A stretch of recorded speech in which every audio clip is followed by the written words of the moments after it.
1절에서 3절까지 오늘 말씀을 읽었는데요. 오늘 1절에서 21절 말씀을 중심으로 해서 일어나라 빛을 발하라 라고 하는 제목으로 같이 말씀을 전하기를 원합니다. 이사야 선지자는요, 이 앞단락인 이사야 56장 9절에서부터 59장 15절에서 이스라엘의 죄에 대해서 신랄한 그런 책망을 했던 것을 보게 되는데요. 이와 대조적으로 오늘 이사야 60장 이 본장에서는 이스라엘의 승리, 본문에서는 이스라엘을 이제 시온이라는 말로 이제 대치해 쓰고 있는데요. 시온의 승리, 이스라엘의 승리와 영광을 높이고 있습니다. 그래서 하나님은 시온을 너라고 부르시면서 그동안에 멸망당해서 이방의 조롱거리가 되었던 너에게 하나님께서 빛을 담아주시고 일으켜 주시겠다고 약속하시는 그런 약속의 말씀이면서, 그러면서 그들에게 일어나라 빛을 발하라 이렇게 말씀해 주고 있습니다. 코로나라고 하는 어둠의 터널이 이제는 서서히 지나가고 있고, 또 대선 전국도 이제 마무리되어서 새 정권이 들어섰고, 또 우리 사회와 나라도 물론 러시아 전쟁으로 인해서 아직 고물가로 인해서 아직도 위험 요소들이 많이 있지만 이제 새로운 질서를 향해서 서서히 나가고 있는데, 이런 상황에서 저와 여러분들에게도 오늘 이 말씀인 일어나라 빛을 발하라 라고 하는 말씀이 여러분에게 들려지고, 또 우리 가정에게 들려지고, 우리 교회에게도 들려져서 일어나서 빛을 발하는 우리 성도들 되시기를 주님의 이름으로 축복합니다. 이해를 돕기 위해서 오늘 이 본문의 말씀을 한번 살펴보기를 원하는데요. 1절에서 3절은 일어날 빛을 발할 시온에 대해서 말씀하고 있고, 4절에서 9절은 시온을 향해 몰려오는 그런 백성과 재물들에 대해서, 또 10절에서 16절은 시온을 섬기는 열방에 대해서, 마지막으로 17에서 22절은 시온의 완전한 영광에 대해서 말씀을 하고 있습니다. 여기서 아까도 말했지만 참고적으로 시온은 예루살렘 다른 말이라고 여러분 보시면 되겠습니다. 먼저 1절에서 3절 말씀 보시면 하나님은 시온에게 1절 말씀에 일어나 빛을 발하라, 여러분 참 많이 들어보셨죠, 그죠? 찬양에서도 일어나라 빛을 발하라 1절에서 3절 말씀 가사 그대로 말씀 그대로 찬양이 있기도 한데요. 일어나라 빛을 발하라 라고 명령을 하고 계시는 모습을 보게 되는데요. 그런데 시온은 자체적으로는 빛을 발할 수가 없기 때문에 시온이 빛을 발할 수 있는 근거에 대해서 그 뒤에 일어나 빛을 발하라 라고 말하면서 그 뒤에 그 이유에 대해서 말씀하는데, 이는 내 빛이 이르렀고 여호와의 영광이 내 위에 임하였음이니라 이렇게 말씀하고 있습니다. 그래서 죄악으로 인해서 황폐해졌던 이 시온 자체는 빛을 발할 수가 없어요. 빛이 없기 때문에 빛을 발할 수가 없지만, 시온이 하나님의 거룩하신 성품 자체로부터 나오는 치유의 빛과 구원의 빛을 받음으로 말미암아서 이제는 새롭게 변화되어서 빛을 발하는 존재가 될 것을 말씀해 주고 있습니다. 여기에 빛은요, 신약의 빛 되신 그리스도께서 먼저 이스라엘에게 오시고 그 후에 구원의 빛이 세상 나라들에게도 전해질 것에 대해서 의미를 하고 있습니다. 2절 3절 이 말씀을 생각하면서 1절 2절 3절 다시 한번 읽어보도록 하겠습니다. 일어나라 빛을 발하라, 이는 내 빛이 이르렀고 여호와의 영광이 내 위에 임하였음이니라. 보라, 어두움이 땅을 덮을 것이며 캄캄함이 만민을 가리려니와 오직 여호와께서 내 위에 임하실 것이며 그의 영광이 내 위에 나타나리니 나라들은 내 빛으로 왕들은 비치는 내 광명으로 나아오리라. 할렐루야. 그 다음에 4절에서 9절 말씀에는요, 이런 시온을 향해서 이방인들이 그들을 괴롭혔던 이방인들이 이제는 반대로 이제는 각종 귀한 예물을 가지고 시온으로 나올 것에 대해서 예언을 하고 있습니다.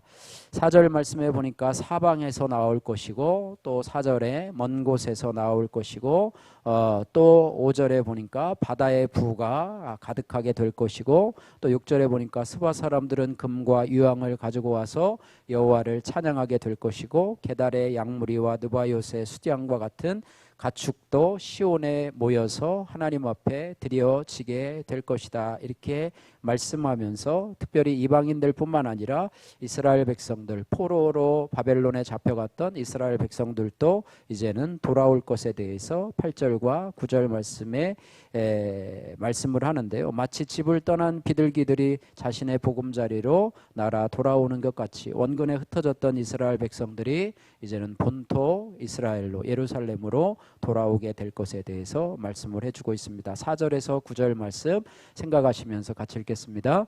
내 눈을 들어 사방을 보라. 무리가 다 모여 내게로 오느니라. 내 아들들은 먼 곳에서 오겠고 내 딸들은 안기어 올 것이라. 그때 내가 보고 기쁜 빛을 내며 내 마음이 놀라고 또 화창하리니 이는 바다의 부가 내게로 돌아오며 이방 나라들의 재물이 내게로 옴이라. 허다한 낙타 미디안과 에바의 어린 낙타가 내 가운데 가득할 것이며 스바 사람들은 다 금과 유황을 가지고 와서 여호와의 찬송을 전파할 것이며 게달의 양무리는 다 내게로 모일 것이요 느바요스의 수량은 내게 공급되고 내 제단에 올라 기꺼이 받음이 되리니 내가 내 영광의 집을 영화롭게 하리라. 저 구름같이 비둘기들이 그 보금자리로 날아가는 것 같이 날아오는 자들이 누구냐? 곧 섬들이 나를 앙망하고 다시스의 배들이 먼저 이르되 먼 곳에서 내 자손과 그들의 은금을 아울러 싣고 와서 내 하나님 여호와의 이름에 드리려 하며 이스라엘의 거룩한 이에게 드리려 하는 자들이라. 이는 내가 너를 영화롭게 하였음이라.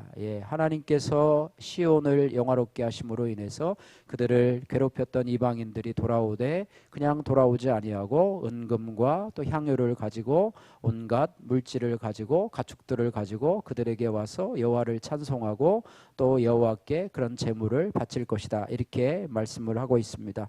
그리고 10절에서 16절 말씀에는 이제는 그 열방들이 시온을 섬기게 될 것에 대해서 말씀을 해주고 있습니다. 이제까지 예루살렘을 괴롭히고 대적했던 이방인들이 오히려 시온을 섬기게 될 것이다 말씀하고 있는데, 그것은 시온이 잘나서 그런 게 아니고요, 하나님이 그들에게 은혜를 베푸시고 긍휼을 베푸셨기 때문이라 말씀하고 있는데요. 오늘 10절 말씀 같이 읽도록 하겠습니다. 내가 노하여 너를 쳤으나 이제는 나의 은혜로 너를 불쌍히 여겼은즉 이방인들이 내 성벽을 쌓을 것이요 그들의 왕들이 너를 섬길 것이며. 아멘.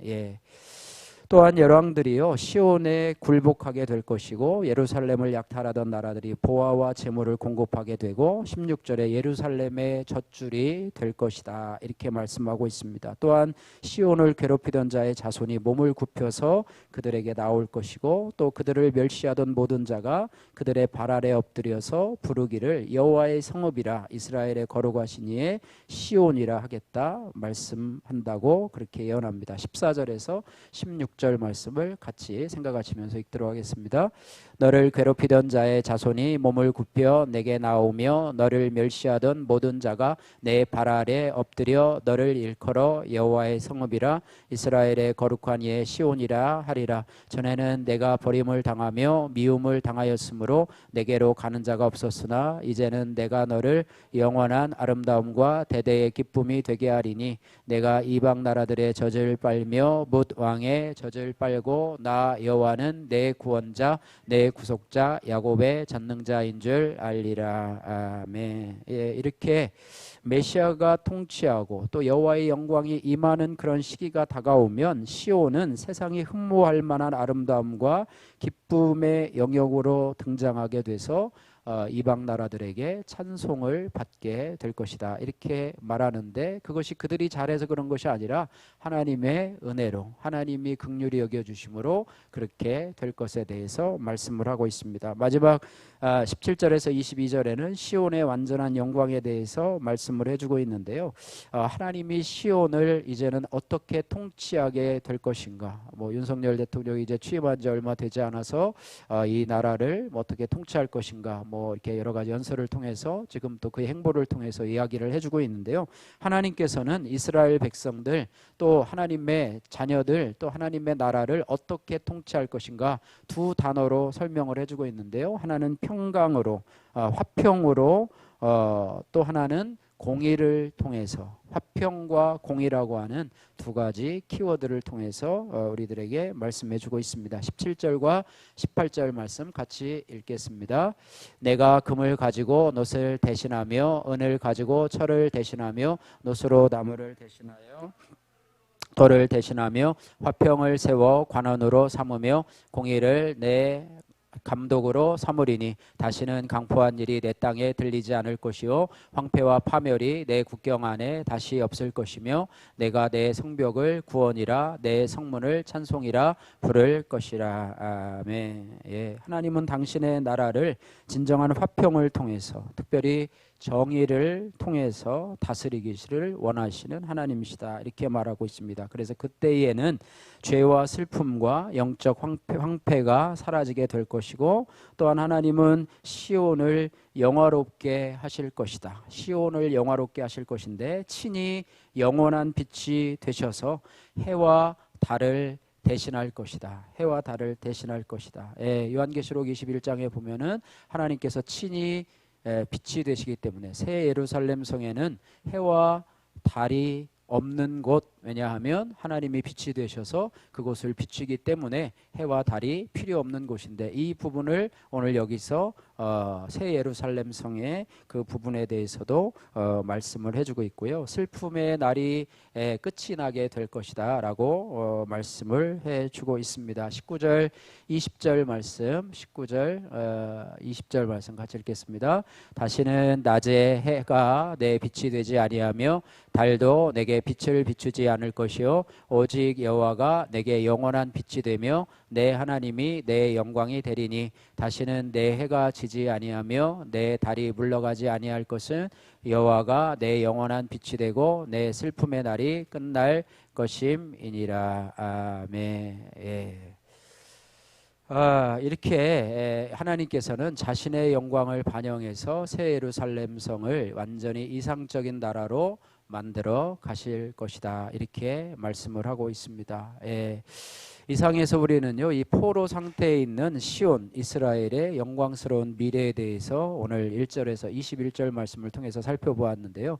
하나님께서는 죄 많고 연약하고 보잘것없는 이 시온을 구원하실 뿐 아니라 그들에게 영원한 빛이 되어 주셔서 세계 만방이, 열방에게 경배를 받도록 하셨다, 이렇게 섬김을 받도록 그렇게 하셨다, 이렇게 말씀하고 있습니다. 마찬가지로 오늘날의 교회와 성도들도요, 참 부족한 부분이 많고 또 코로나를 지나면서 또 교회가 많은 지탄을 받기도 했고 뭐 그랬지만은 그럼에도 불구하고 부족한 부분이 많을지라도 우리도 또 신앙생활하는 성도로서 참 하나님 앞에 부족한 것이 많을지라도, 뭐 저도 마찬가지고 부족한 것이 많을지라도 장차 하나님의 영광을 드러낼 하나님 나라의 대행기관임을, 하나님 나라를 드러내는 그런 도구가 될 것임을 믿습니다. 그러므로 우리 교회와 성도들은 오늘 본문 1절에 이 하나님의 명령인 일어나라 빛을 발하라 라고 하는 하나님의 명령의 말씀을 기억하고 우리가 이 땅을 살아가야 될 줄로 믿습니다. 일어나라 빛을 발하라 라고 해서 우리가 빛을 발할 수 있는 근거는 아까 이야기했던 것처럼 우리 자신에게는 빛을 드러낼 근거가 없어요. 우리 자신이 뭐 인격을 닦고 수양을 하고 도를 닦고 뭐 명상을 해가지고 우리가 인격이 고결해가지고 빛을 드러내고 막 얼굴에 광채가 나고 막 이런 것으로서는 우리가 빛을 드러낼 수 없는 존재입니다. 뭐 여러분 아시다시피 달이 빛을 드러내서 우리를 비추는 것이 아니라 태양의 빛을 받아서 우리에게 비춰주고 있는 것이 아닙니까? 그래서 태양의 위치에 따라서 이 달이 뭐 보름달도 되고 반달도 되고 초승달도 되고 깜깜한 그런 금음달도 되고 뭐 이렇게 되는데요. 우리 자신도 마찬가지. 예수 그리스도께서 우리의 빛이 되시고요, 또 우리에게 빛을 비춰 주시기 때문에 그렇습니다. 요한복음 1장 9절 말씀에 참빛 곧 세상에 와서 각 사람에게 비치는 빛이 있었다. 이것이 바로 예수 그리스도, 하나님의 아들 예수 그리스도께서 성육신에서 이 땅에 오셨음을 보여주고 있습니다. 그래서 하나님의 빛은요, 우리들 가운데 죄로 인해서 어둠을 몰아내고, 빛이 어둠을 몰아내듯이 어둠을 몰아내고 영생의 구원을 저희들에게 가져다 줍니다. 할렐루야. 그러므로 우리가 빛 되신 그리스도를 드러내고 빛을 발하려면 빛 되신 예수 그리스도를 내 인생의 구주로 영접을 해야 한다고 하는 거예요. 예수님을 나의 구주로 영접해야 돼요. 요한복음 1장 12절 제가 너무너무 많이 하고 이번 장례식 때도 제가 많이 얘기했는데요. 그죠? 영접하는 자 곧 그 이름을 믿는 자들에게는 하나님의 자녀가 되는 권세를 주었으니, 영접하는데 무엇을 영접하느냐? 빛 되신 그리스도를 영접하는 거예요. 어둠 속에. 그래서 빛 되신 그리스도를 영접해서 우리가 하나님의 자녀가 되고요. 또 에베소서 5장 8절을 보면 하나님의 자녀라는 표현 대신에 우리를 보고 뭐라고 그러냐면 빛의 자녀라고 이렇게 말씀하고 있습니다. 그래서 우리는 하나님의 자녀고 빛 되신 예수 그리스도를 영접해서 빛된 자녀로, 빛의 자녀로서 이 땅을 살아가기 때문에 일어나라 빛을 발하라 라고 할 때 이 말씀이 여기에 해당이 된다라고 하는 것입니다. 여러분은 빛 되신 예수 그리스도를 여러분 자신의 구주로 영접하셨습니까? 여기에서 출발해야 돼요. 일어나서 빛을 발하려면 빛 되신 예수님을 영접하고 빛의 자녀가 되어야 됩니다. 그래서 빛의 자녀가 되면은요, 이전에 어둠의 죄와 결별하고 이제는 어둠의 일을 벗어 버려야 합니다. 빛이 오면 어둠이 물러가듯이 그렇게 돼야 돼요. 에베소서 5장 8절 말씀해 보니까 너희가 이전에는 어두움이더니 이제는 주 안에서 빛이라, 빛의 자녀들처럼 행하라, 이렇게 말씀하고 있습니다. 일어나 빛을 발하라고 하는 것은 너희가 이제는 빛의 자녀처럼 행하라, 이 땅에서 빛의 자녀처럼 행하라. 코로나고 뭐 교회가 지탄을 받고 뭐 이런 것에 여러분 상관없이요, 여러분 빛의 자녀로 여러분 살아가시기를 주님의 이름으로 축복합니다. 우리 성도들 각자가 여러분의 위치에서 빛의 자녀로 살아갈 때 여러분을 통해서 빛이 전달되는 그런 은혜가 있게 되고, 또 복음이 전파되는 선한 영향력을 끼치는 그런 은혜가 있게 될 줄로 믿습니다. 빛의 자녀처럼 행하라는 것은요, 사랑 가운데 행하라고 하는 것입니다. 사랑 가운데 행하라. 여러분, 사랑의 반대말이 뭡니까? 어두움. 사랑의 반대말은 미움이죠. 그죠? 사랑을 빛이라고 볼 때에 어두움은 미움이라는 표현을 쓸 수가 있어요. 그죠? 지난주 새벽 큐티 말씀 여러분 계속 보신 분들은 알겠지만은요, 요셉이 아버지 야곱의 편애로 인해서 형들이 막 미워하죠. 또 요셉이 어느 날 꿈을 꾸는데 그 꿈을 형과 아버지한테 얘기하자 형들이 또 더 미워합니다. 뭐라고? 네 단 앞에 우리의 단들이 다 엎드러진다고? 해와 달과 뭐 11별이 너한테 다 절한다고? 하면서 막 더 미워하고요. 또 자신이 양들을 치러 멀리 갔는데 그들의 안부를 물으러 아버지 야곱이 요셉을 심부름을 시키는데 저기서 오는 것을 보고 저기 꿈꾸는 자가 오는도다 하면서 죽이기를 꾀하고요. 결국 구덩이에 던지고 죽이자 말자 돌려보내자 하다가 결국은 그 미움의 결과로 어떻게 합니까? 마침 지나가던 이스마엘의 상인, 미디안의 상인들에게 그들을 요셉을 팔아서 결국에는 애굽의 종으로 팔려가게 되고, 아버지에게는 어떻게 합니까? 요셉이 입었던 채색 옷에다가 찢어가지고 거기다 짐승의 피를 붙여서 당신의 아들 요셉이 악한 짐승에게 물려 죽었나 보다 하고 거짓말을 하는 그런 결과까지 이어오게 된다라고 하는 것입니다. 그래서 우리 안에요, 미움이라고 하는 것은 어두움입니다. 어두움. 그래서 이 어두움을, 빛의 자녀인 우리가 이 어두움을 계속해서 가지고 살아서는 절대로 안 된다라고 하는 거예요. 이 어두움은요, 이 미움은 몰아내야 됩니다. 할렐루야. 미움은 몰아내요. 여러분이요, 보물처럼 간직하지 마세요. 원수는 원수인데 뭐 전에 그 무슨 할머니 할아버지 나와서 원수는 원수인데 무슨 원수 그러니까 평생 원수 뭐 이렇게 평생 원수가 아니고 영원히 한 번 원수는 영원한 원수다 그래가지고 미워하는 사람이 있으면 여러분들 뭘 그걸 가슴에 간직하고 마음에 간직하고 그 자식 자꾸 생각하고 그냥 잘 때마다 묵상하고 뭐 힘든 일 있으면 또 생각하고 그 녀석 죽어버려야 돼, 망했으면 좋겠다, 뭐 이렇게 뭘 간직합니까? 빛 대신 예수 그리스도를 간직하고 살아도 시간이 부족한데 원수되고 미움을 자꾸 싹트게 하는 그런 일을 합니까? 그죠? 예, 그런 거를 하지 말고요. 우리가 하나님 앞에 빛의 자녀처럼 행하려면 형제에 대한 미움, 뭐 여러분 안에 여러분에게 세상을 살아가면서 결정적으로 여러분들을 참 힘들게 하고 어렵게 한 그런 사람들이 아마 여러분 한두 사람 떠오를 거예요. 내가 그 인간만 내가 이 세상에서 안 만났어도 내가 좀 더 행복한 삶을 살았을 텐데, 그때 그 인간을 만나가지고 뭐 여러분의 남편을 얘기하는 건 아니고요. 어쨌든 나를 힘들게 했던 그 사람, 뭐 저도 있어요. 저도 교육자 생활하면서 참 힘들게 하고 그런 사람들이 있긴 있는데, 그러나 마음에 두려고 하잖아요. 뭐 안 보니까 잊어버리고 또 생각나면 또 생각이 나겠죠. 근데 아마 천국 갈 때까지는 별로 마주칠 일이 없지 않을까.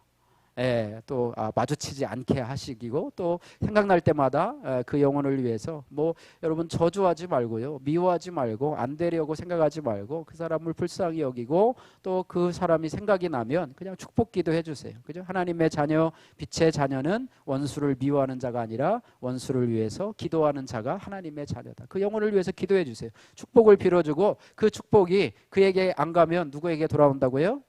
자기에게 돌아온다고 하잖아요. 여러분 뭐 축복 해주면요, 뭐 밑져도 본전이에요. 자기가 못 받으면 그 복이 누구에게 돌아와요? 나한테 돌아오기 때문에 오히려 아주 좋은 거라고 생각합니다. 그를 저주하면 그 메아리가 나에게 돌아오면 어떡합니까? 그죠? 내가 저주가 되고, 미워하는 마음은 곧 살인하는 자니 그 속에 영생이 거하지 않는다. 빛의 자녀라고 하면서 빛 되신 예수 그리스도를 모셨다고 하면서 원수를 미워하는 것은 동일하게 살인하는 것과 똑같다라고 하는 거예요. 살인자라고 하는, 여러분 누군가를 증오하고 미워하면요, 살인자와 똑같다고 하는 거예요. 누구에게, 예수님 그랬잖아요. 누구에게 음욕을 품으면 그는 이미 간음한 자다, 이렇게 말하는 것처럼요. 그래서 미운 자가 혹시 있다면 여러분이 정말로 이번에 큰 숙제를 받은 것처럼, 여러분이 기도 제목을 받은 것처럼 미워하는 것들을 여러분 십자가에 못 박고 물리치시고, 또 주님으로 의지하심으로 여러분 기도하시고, 또 긍휼히 여기고 또 그를 축복하는 기도를 통해서 여러분들이 그것을 해결하시기를 주님의 이름으로 축복합니다. 또한 하나님을 믿어서 구원받아서 빛의 자녀가 되었으면 우리의 언어가 달라져야 합니다. 에베소서 5장 3절 말씀에 음행과 온갖 더러운 것, 탐욕은 빛의 자녀들에게는 어울리지 않는 것이라, 이렇게 말씀하고 있는데요. 하나님의 은혜를 입고 부르심을 받은 빛의 자녀가 우리가 해야 될 말이 바로 감사의 말이라고 하는 것입니다. 오늘 시편 136편, 오늘 공교롭게도요, 오늘 읽은 교동문과 똑같은 말씀인 것 같아요. 오늘 교동문, 하나님 여호와께 감사하라, 그래 선하심과 인자하심이 뭐 영원하미로다, 이 본문인데요. 감사하라, 여호와께 감사하라는 명령이 시편 136편에 보면 26번이나 반복해서 나오고요. 그 이유에 대해서도 왜 감사해야 하냐, 하나님의 인자하심이 영원하기 때문이다, 이 말도 동일하게 26번이나 반복이 되고 있다고 하는 것입니다. 그래서 하나님께서 우리에게 베푸시는 자비와 사랑을 생각하면 우리는 감사하지 않을 수가 없다. 여러분 한 달에 한 번이라도 최소한 여러분 감사원금을 하시면서 사시기를 주님의 이름으로 축복합니다. 우리 송봉 권사님이 가셨는데요, 매주마다 이렇게 감사원금을 하시더라고요. 왜 매주마다 감사원금을 해? 그러니까 우리 자녀들 잘 보호해 주시고 인도해 주셔서 감사할 일이 많으니까 저는 매주마다 감사원금, 이제 그게 기억이 나는데요. 여러분 최소한 한 달에 한 번이라도 여러분이 기도 제목이나 아니면 뭐 그냥 감사의 마음을 담아서 꼭 감사의 물을 드리시면 좋을 것 같습니다. 빛의 자녀들은요, 어떤 상황 속에서도 감사해야 되는데,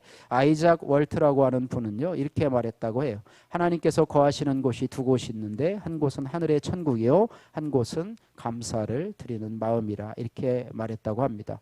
미국 국립건강관리소의 에머슨 박사는요, 감사의 말을 할 때 몸의 면역력이 높아져서, 요즘에 뭐 면역력을 높이려면 뭐를 먹어야 된다고 그래요?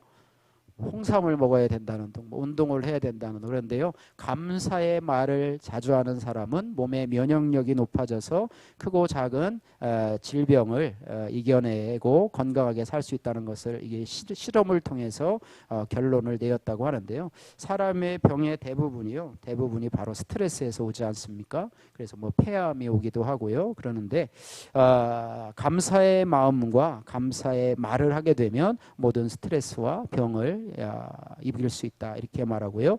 스피로서 히아테스라고 하는 분은요, 하나님께 감사하는 것은 마귀를 물리치는 확실한 방법이다 이렇게 해요. 이 마귀는 원망과 불평을 타고 들어오지 않아요, 그죠? 근데 하나님께서는 마귀를 물리치는 방법으로 그럼에도 불구하고 감사하라 이렇게 말씀을 하고 있습니다. 누구든지 자신을 경건하고 믿음이 좋다고 그렇게 여기지만요, 입술을 조심하지 않고 말을 함부로 하는 그런 성도가 있어요. 그런 성도들에게 야고보는 누구든지 이런 사람의 신앙과 경건은 헛것이다 이렇게 말을 하고 있습니다. 우리가 감사하지 못하는 것은요, 감사의 조건이 없기 때문이 아니에요. 하나님의 은혜를 깨닫지 못하고 하나님의 감사를 깨달을 수 있는 마음의 능력이 없기 때문에, 훈련이 되지 않았기 때문에 그렇습니다.